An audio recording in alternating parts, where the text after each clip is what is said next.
The entire point of gesture drawing really is to teach us how to grab life. Grab that feeling of life, that energy of life, and then instill it in our own imaginatively drawn characters. We've now learned dynamic shape gestures. We've learned dynamic form gestures. We have an idea of how we can go about doing those. We're going to engage in exercises on them in our assignments. But now we want to move on to doing anatomical gestures. The important thing to remember when we do this, though, is that we're not trying to do a photocopy of the gesture. We're trying to take the anatomical gesture, take some of the nuance and the hints of the anatomy, and let that help our anatomical study as well. But really create an image that really portrays and communicates effectively the gesture that we're seeing, and maybe even more effectively if we can dramatize it a little bit, right? So we're not going for a photocopy of the gesture, right? We're not just drawing an observational life drawing of our life models or our gesture photos, all right? The second thing is that we want to work in a rough and refined stage. Rough, because if we start refined, we're going to take long, we're going to draw slowly, it's going to just end up being horrible and stiff. And that's why we want to do the roughs. And then the refined to really just enhance what we've done in the rough and just clean things up a little bit. And there we can take some time and make things look a little bit more professional.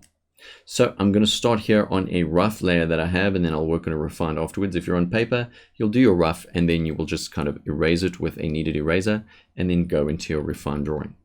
So what I'm going to do here is kind of indicate the head, and I'm going to be very rough, very loose. I'm not trying to create a photocopy. It's very important. And I'm going to get that line of action in. And I'm going to push that line of action even a little bit more here. Get that angle a little bit more extreme. I'm going to use some general measurements. Get that shoulder line in there. See that elbow line in a sense. Why not? They're aligned. It helps align things.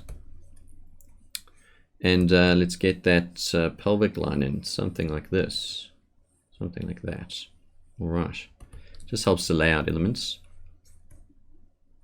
And actually, line of action, let's build a center line right near it as well. That can help us position things.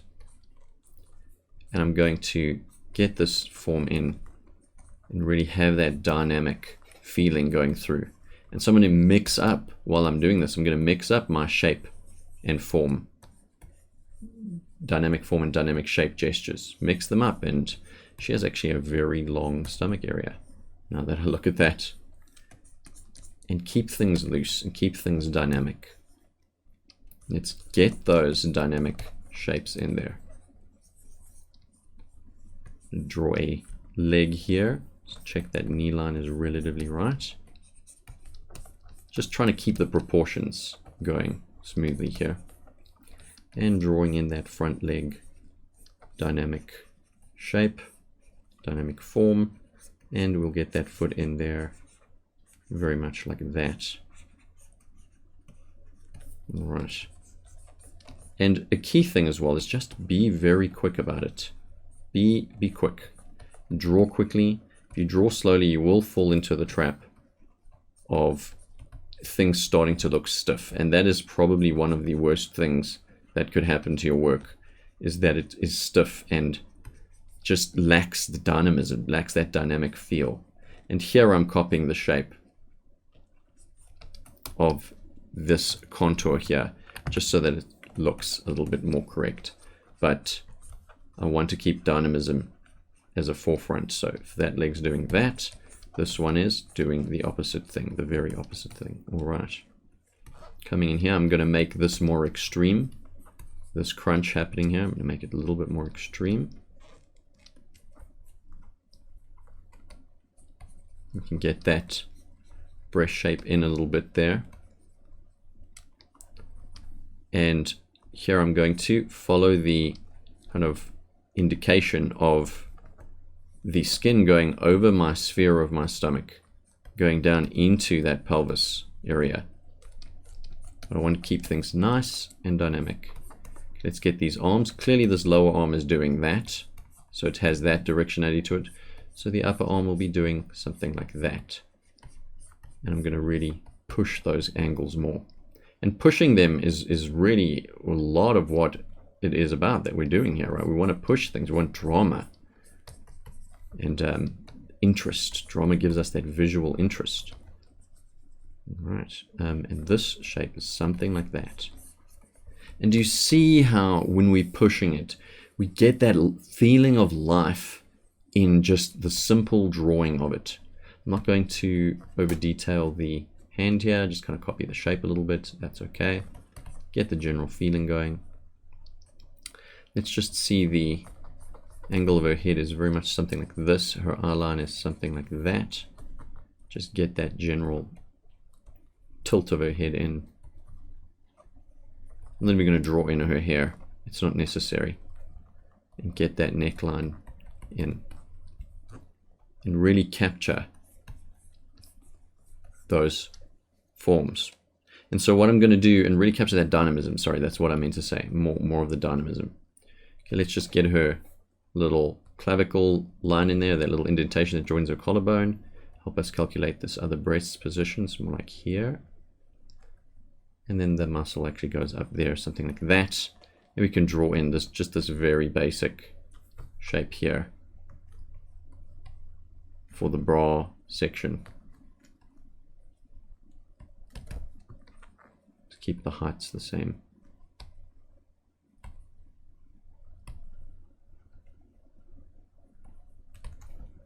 And we'll put in the underwear as well.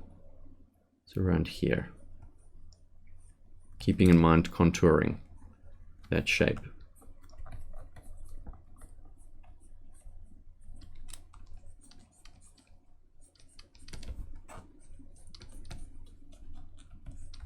All right, and now that I've done that, and I feel like I'm really getting those lines of action reading and getting the essence of the pose, I'm just going to lightly erase this. I'm not doing the refine sketch just yet.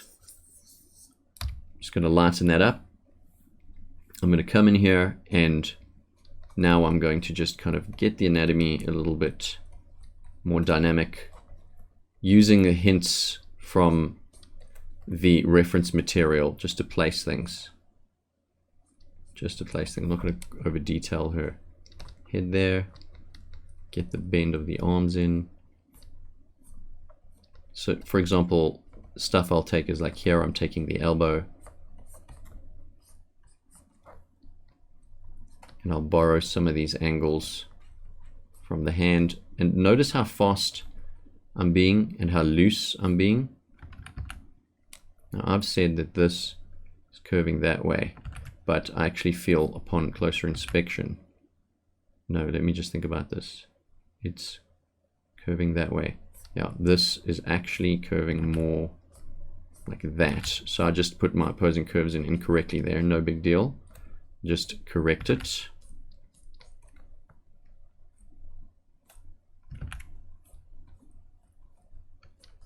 Alright, oops, that one is a bit parallel. Let's just correct it like that. And we do have a big mass coming out there, so that does make sense. And I'm going to just kind of follow my dramatized angles a little bit. Get that in there. I don't want to sacrifice the drama, right? And our kind of exaggeration of what's happening in the forms. Indicate that anatomy. Do some here. And so I'm using the reference more as a guide to help me grasp the gesture better, rather than using it as an image that I'm trying to replicate. And I think it's something that needs to be constantly reiterated, is we're not trying to do a photocopy or a exact drawing. We're trying to capture the essence of things, right? Trying to capture the essence of things. So I'm going to come up here and get that in. And you know you're successful when you say, hey, do I feel like there's life in what I'm doing? Do I feel like I can feel the flow happening, right? The opposing curves flow happening, the rhythms happening through the forms that I'm drawing. Being loose, right? Being very loose with your lines and not being afraid to be a little bit rough. It's not the end of the world if something's a little bit rough. Let's get this in, some quick lines here, just to get the basic shapes in there.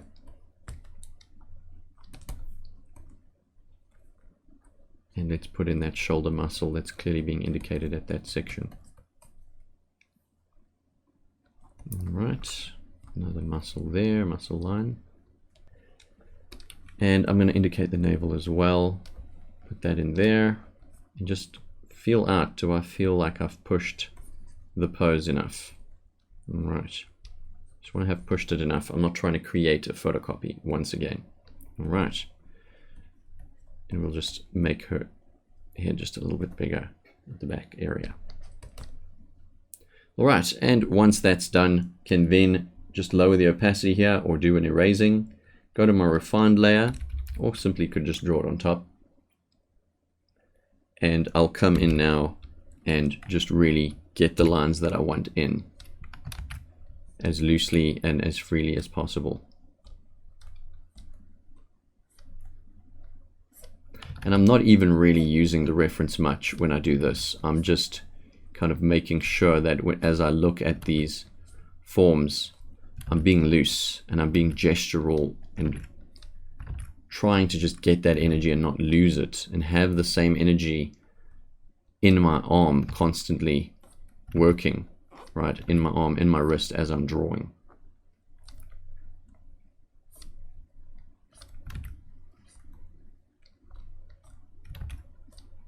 Getting that head shape in.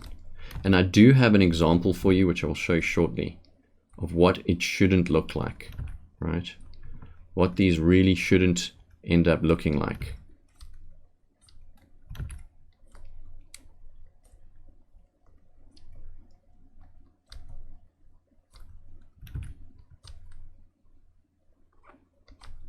Just indicating some of these lines, grabbing that, just make that a little bit more accurate.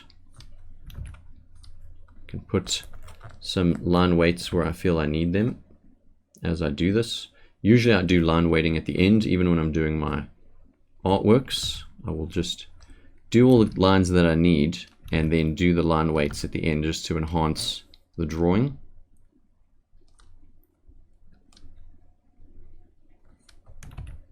Keeping the flow, keeping things loose. And you don't have to stick exactly to your plan either.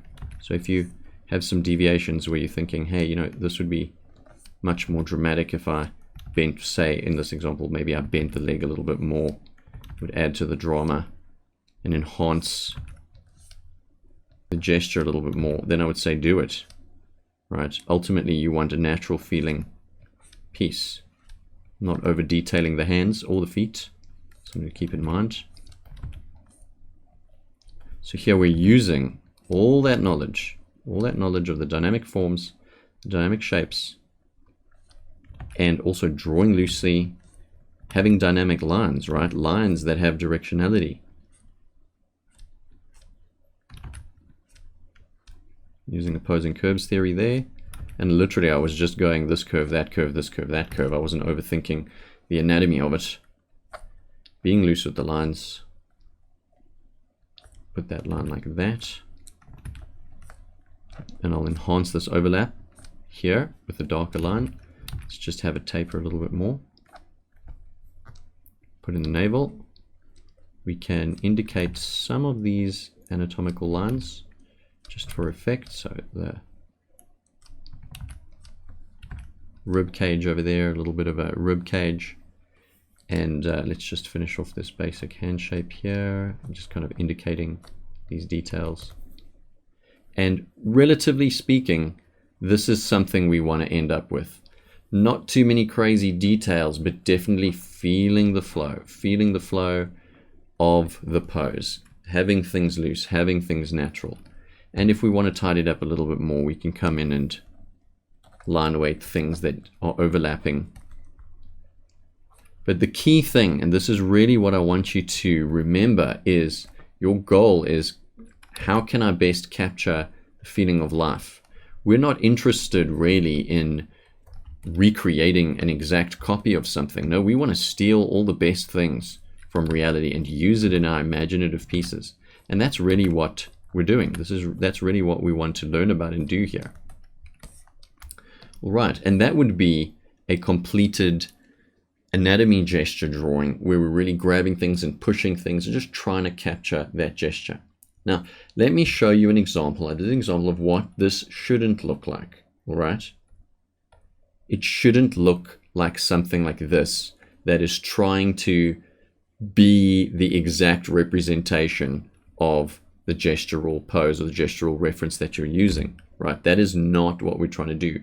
Please don't do that. Please don't sit and manually copy the contours and the outlines and the shapes of things, right? That's not what we want to do. Anatomical gesture drawing is not anatomy drawing, right? That our goal is the gesture, it's the feeling, it's the life. So don't do this, right? Don't do this. Even there's the symbol on my cursor. Bad. Let's not do this, right? We want to really capture the things we need, right? Capture the flow, capture the forms, get the looseness, exaggerate the pose a little bit, right?